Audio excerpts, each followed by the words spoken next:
Hello everybody, this is Garwin. This is a follow-up to the video I made about 30 minutes ago of how to disassemble and clean your AR-15.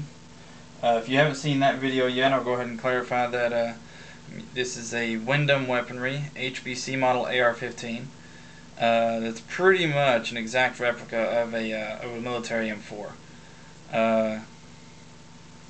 These steps apply to just about every AR-15 in existence, so since they're all AR-15s, they are made to this model. So even if yours looks a little different, has rails, these steps can generally be applied to all AR-15 style weapons. So I've got the weapon disassembled already. Let's pretend that I didn't do that yet. Now this is assuming that you have removed the extractor. First thing you want to do is you want to take your bolt, you want to take the extractor itself, and you want to place it back in its little groove. If you have problems remembering how it goes in, remember the tooth goes up here with the rest of the teeth because it's like a big gear. You take your extractor retaining pin, the little tiny guy that I told everybody don't lose. You're going to depress slightly on the extractor. You're going to put the retaining pin back in its little hole. If it doesn't want to go readily, you may have to move the extractor backwards and forwards. You press it in until it's even on both sides. Alright, lay the bolt down. Let's rub some of this oil around it so it's not all gobbed up in one spot. So there you go. You then take your bolt carrier. Let me oil the inside of this. I haven't done that yet. One of the things I like to do for oiling the inside one, just put a little bit of oil on the end of a Q-tip, and then just rub that Q-tip around the inside in there, and that will lubricate the inside of the bolt carrier. So then you take this guy. Now if you'll notice, there's a hole through it, and on one of those holes, this one, there's some little indentations on the side of the hole. Those are going to be useful for reinserting it into the bolt carrier, because the side that has those little indentations goes down in relation to the bolt. You slide the bolt back into the bolt carrier. Now one thing you want to do when you put it back in, especially since this is a new weapon, is rotate it and make sure you don't hear or feel any grinding.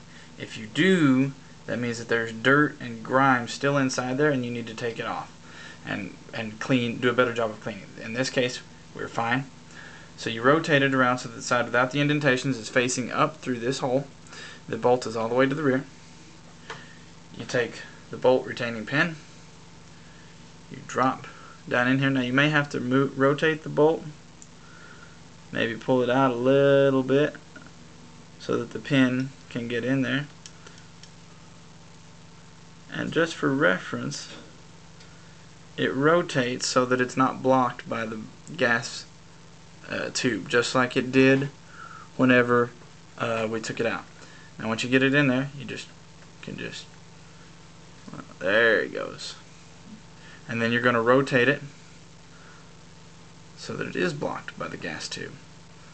At this point, you're going to take your firing pin, freshly cleaned and all shiny. You're going to drop it in here.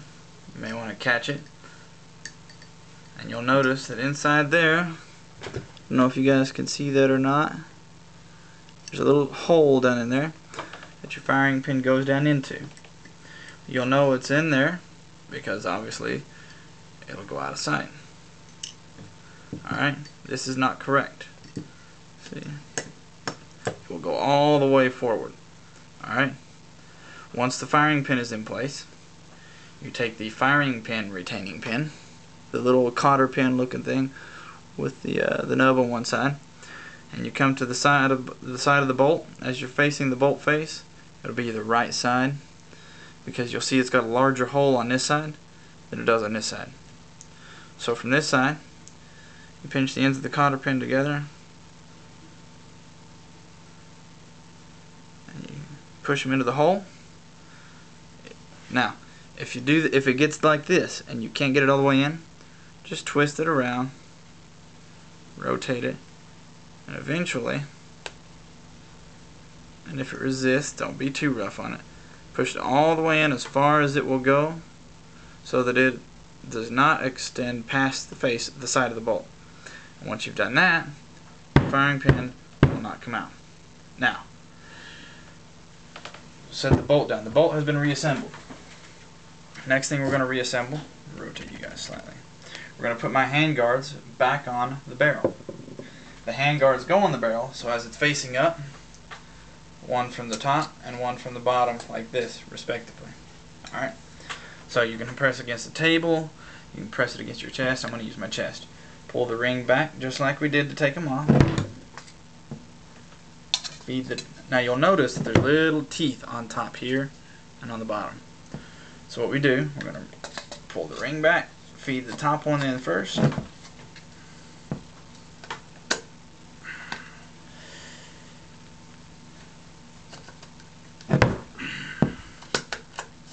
we go. That handguard is in place. You rotate it over. You do the same thing on the other side. Now you'll know the handguard is in place because the ring will actually come up and over those little teeth. It won't come all the way up against this right here, but it will come up and over those little teeth. And the top teeth will be completely covered by their little cap here. So we're going to rotate this guy back over, upside down. Press my chest into it, pull back on the ring.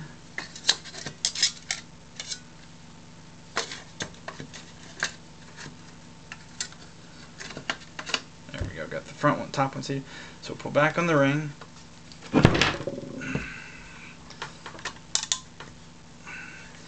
Make sure it's in there real good. And my hand grips are back on. Alright? So now we put the hand grips back on the front half of the top half of the weapon.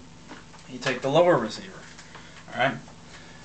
We're going to put the buffer spring back, or the buffer pad back into the buffer spring until, now not just set it in there like that. Make sure it's in there good so that when you do this, it doesn't come out. Alright? It's easier if you lock the hammer to the rear. Take the buffer spring and just feed it back into the buffer tube. Alright?